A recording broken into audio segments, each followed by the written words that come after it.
जय हिंद दोस्तों, मेरा नाम है नीरज और आप देख रहे हैं हमारा यूट्यूब चैनल नीरज और क्लासेस। और आज मैं आप लोगों को बताने वाला हूं आईसीएआई और नफरा के बीच में होने वाले एक हंगामे के बारे में, जिसमें एनएफआरए ने आईसीएआई के एक पर्टिकुलर एक्ट को बोल दिया है कि ये इलीगल है, वॉइड एब इनिशियो है। यस, आपने सही सुना, एनएफआरए ने आईसीएआई की एक पर्टिकुलर एक्ट को जो है वो इलीगल वॉइड एब इनिशियो जो है वो करार दे दिया है।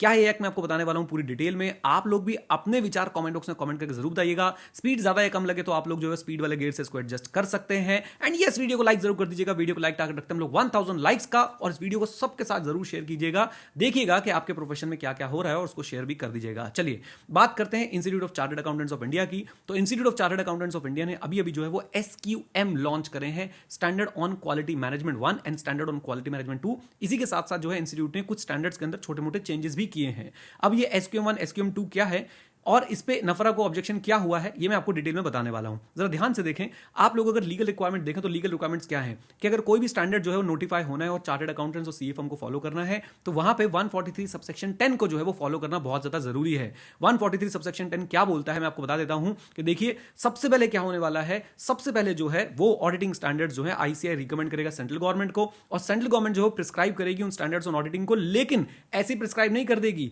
उसके लिए एनएफआरए जो है वो एग्जामिन करेगा, एनएफआरए जो है वो अपनी कंसल्टेशन देगा, एनएफआरए जो है वो रिकमेंड करेगा, उसके बाद जाके गवर्नमेंट प्रिस्क्राइब करेगी और तब जाके वो स्टैंडर्ड ऑन ऑडिटिंग जो है एप्लीकेबल होगा, जो फिर सीएस और सीए फर्म्स को जो है वो फॉलो करना होगा। अब इस प्रोसेस को जो है वो ड्यूली फॉलो नहीं किया गया है और इसी को लेके जो है बहुत सारा हंगामा चल रहा है। याद रखिए, एनएफआरए जो है वो एग्जामिन करेगा, कंसल्ट करेगा आईसीएआई की रिकमेंडेशन को, तभी जो है वो स्टैंडर्ड प्रिस्क्राइब किया जा सकता है, अदरवाइज नहीं। ओके, अब ये प्रोसेस से होता क्या है, this process ensures that auditing standards जो है वो हमारे अलाइन हो रहे हैं ग्लोबल बेस्ट प्रैक्टिसेस के साथ। और याद रखिए, अगर कोई स्टैंडर्ड लॉ की फोर्स के साथ आएगा तो ऐसा माना जाता है कि उसको अप्लाई करना, उसको कंप्लाई करवाना थोड़ा ज्यादा आसान होगा। आई नो कि अगर आप मेंबर हैं आईसीएआई के तो आपको आईसीएआई के स्टैंडर्ड्स जो है फॉलो करने हैं, अदरवाइज प्रोफेशनल मिसकंडक्ट हो जाएगा एंड व्हाट नॉट। लेकिन एक सीए के लिए सोचिए कि लॉ में कोई और स्टैंडर्ड लिखा हुआ है और आपके आईसीएआई ने जो है कोई और स्टैंडर्ड प्रिस्क्राइब कर रखा है, तो आप कौन सा स्टैंडर्ड फॉलो करने वाले हैं। मेरे हिसाब से आप लोगों को उस केस में लॉ वाला स्टैंडर्ड जो है फॉलो करना पड़ेगा, राइट।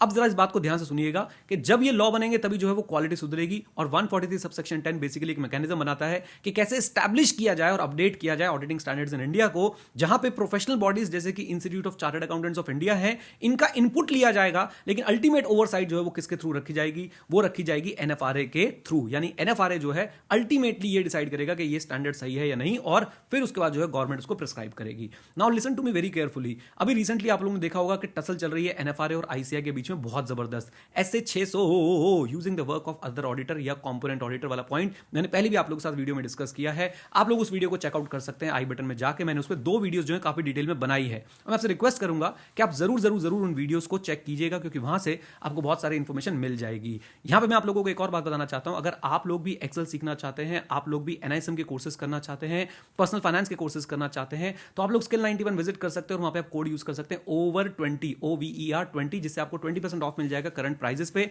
मैं आप लोगों के लिए लिंक जो है नीचे कमेंट बॉक्स में पिन कर दूंगा, और साथ साथ में अपने दोस्तों को भी बता दीजिएगा। एंड यस, एडू 91 पे आप लोगों के लिए सीए इंटर और सीए फाइनल की क्लासेस अवेलेबल हैं, उनको भी जरूर चेकआउट कर लीजिएगा अपने आने वाले एग्जाम्स के लिए। अपने दोस्तों को भी बता दीजिएगा। मैं पढ़ाता हूं इंटरमीडिएट का ऑडिट, फाइनल का ऑडिट और इंटरमीडिएट का स्ट्रैटेजिक मैनेजमेंट। ओके, नाउ अब मैं आपको बताता हूं कि आपने देखा है कि भाई बड़ी जबरदस्त जो है वो टसल चल रही है ऑडिटिंग स्टैंडर्ड्स को लेके। मेन रीजन क्या है उस टसल का? मेन रीजन यही है कि देखो, हमारे पास जो है वो मेन कंपनी का ऑडिटर कोई और है, सब्सिडी का ऑडिटर कोई और है, और वहां पे जो है मेन कंपनी का ऑडिटर जो है वो अपनी रिस्पॉन्सिबिलिटी जो है वो छिलक देता है कि भैया नहीं नहीं, हमें नहीं पता सब्सिडी के अंदर क्या हुआ है, उसके लिए सब्सिडी का ऑडिटर जिम्मेदार है, और इसके चलते बहुत सारे फ्रॉड्स जो है वो हुए हैं, राइट। अब इन फ्रॉड्स की वजह से जो गैप दिखे हैं एनएफआरए उसको फिल करना चाहता है, और उसके लिए आईसीआई के साथ काफी सारी जो है इनकी टसल भी चल रही है। खैर, अब मैं आपको एक बात बताता हूं कि आईसीआई को भी बोला गया था कि भाई ये काम करो, आप लोग भी, जैसे कि पूरा ग्लोबल स्टैंडर्ड्स जो है वो शिफ्ट हो रहे हैं क्वालिटी कंट्रोल से क्वालिटी मैनेजमेंट की तरफ, आप लोग भी एक काम करें, आप लोग भी एसक्यूएम के ड्राफ्ट बनाएं और 3 हफ्ते के अंदर सबमिट करें। ऐसा एनएफआरए ने जो है आईसीआई को बोला था,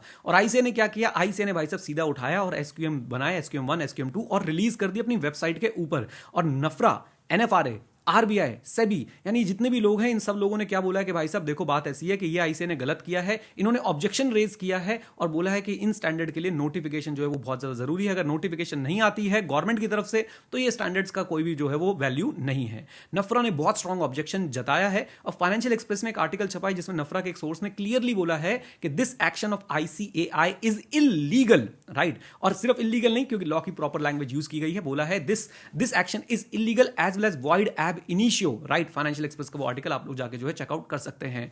याद रखिए एनएफआरए ने बोला है कि हम लोग जो भाई अभी स्टडी कर रहे हैं कि इन्होंने क्या इशू करा है, और हम लोग देखेंगे कि इन्होंने हमें क्यों नहीं बताई ये बात, क्योंकि हमारे थ्रू होकर जो है सारी चीजें जानी चाहिए थी, गवर्नमेंट नोटिफाई करेगी तभी तो ये स्टैंडर्ड एप्लीकेबल होंगे। आपको मैं बता दूं कि ग्लोबली जो है वो ऑडिटिंग कम्युनिटी में एक शिफ्ट आ रहा है, क्वालिटी कंट्रोल से क्वालिटी मैनेजमेंट की तरफ जो है वो चीजें जा रही हैं। अगस्त 2021 में MCA, ministry of corporate affairs ने लेटर भी लिख के एक बार आईसीए को बोला था कि देखिए आपको कोई भी स्टैंडर्ड इशू करना है, आप लोगों को पहले जो है हमें बताने पड़ेंगे, उसके बाद नफरा उसे एग्जामिन करेगा और उसी के बाद जो है हम नोटिफिकेशन निकाल के बताएंगे स्टैंडर्ड एप्लीकेबल है या नहीं है, राइट। अल्टीमेटली गवर्नमेंट नोटिफाई करेगी। अब आईसीए की वेबसाइट पर अगर आप जाएंगे तो देखेंगे SQM1 जो है वो एप्लीकेबल होने वाला है अगले साल अप्रैल से, और SQM2 जो है वो एप्लीकेबल होने वाला है अप्रैल 2026 से। लेकिन एनएफआरए के सोर्सेज ने बोला है कि देखो भाई आईसीए जो है वो गवर्नमेंट के ऑर्डर्स को डिफाई कर रहा है, क्योंकि गवर्नमेंट ने अभी तक जो है स्टैंडर्ड प्रिस्क्राइब नहीं करे हैं। और आपको लॉ मैंने बता दिया है 143(9) और 143(10) जब आप लोग पढ़ेंगे तो you will find that practising chartered accountants जो है वो अदर में फंस जाएंगे। उन्हें नहीं समझ आएगा कि भाई अब हम नफरा की बात माने या गवर्नमेंट की बात माने या फिर हम लोग आईसीए की बात माने। खैर मैं आपको बता देता हूं कि SQM1 किससे डील करता है। अभी आप लोग जो है वो SQC पढ़ते हैं और SQC हटने वाला है, SQM आने वाले हैं। SQC1 जो है वो आपका क्वालिटी कंट्रोल सिस्टम से डील करता था, एंगेजमेंट क्वालिटी कंट्रोल रिव्यू से डील करता था, और भी बहुत सारी चीजें उसके अंदर elements of quality control system होते थे बेसिकली। यहां पे आप लोगों को SQM1 जो है वो डील करता हुआ मिलेगा कि भाई साहब रिस्पांसिबिलिटी क्या है सीए फर्म की, to design implement and operate a system of quality management for audit and review of financial statements. और SQM2 जो है वो डील करेगा appointment and eligibility of the engagement quality control reviewer and review process, right. तो अगर आप देखें तो SQC1 को ही कुछ पार्ट्स में जो है वो कन्वर्ट किया जा रहा है, राइट। तो ये जो है टसल चल रही है बहुत जबरदस्त institute of chartered accountants of India और एनएफआरए के बीच में। आने वाले समय में हमें और बहुत कुछ ड्रामा देखने को मिल सकता है। अब कोई इस फैक्ट को डिनाई नहीं कर सकता कि भाई साहब कोई जो है दरार नहीं है, सब कुछ जो है बहुत अच्छे से काम हो रहा है। सीधा सीधा नजर आ रहा है कि भाई साहब यहाँ पे जो है कोऑर्डिनेशन की सख्त कमी है। आईसीआई कहता है कि मैं बड़ा और एनएफआरए बोलता है आप कैसे बड़े जब तक हम खड़े, है ना। तो एनएफआरए कह रहे हैं भाई साहब मेरे से पहले आप लोग जो है मुझे अपने स्टैंडर्ड दिखाओ, उसके बाद इशू करो, क्योंकि आप लोग कुछ भी इशू कर दोगे फिर ग्लोबल स्टैंडर्ड से मैच नहीं करता होगा। और एनएफआरए चाहता है कि भाई हम लोगों की ऑडिटिंग प्रैक्टिस जो है वो ग्लोबल स्टैंडर्ड से मैच करे।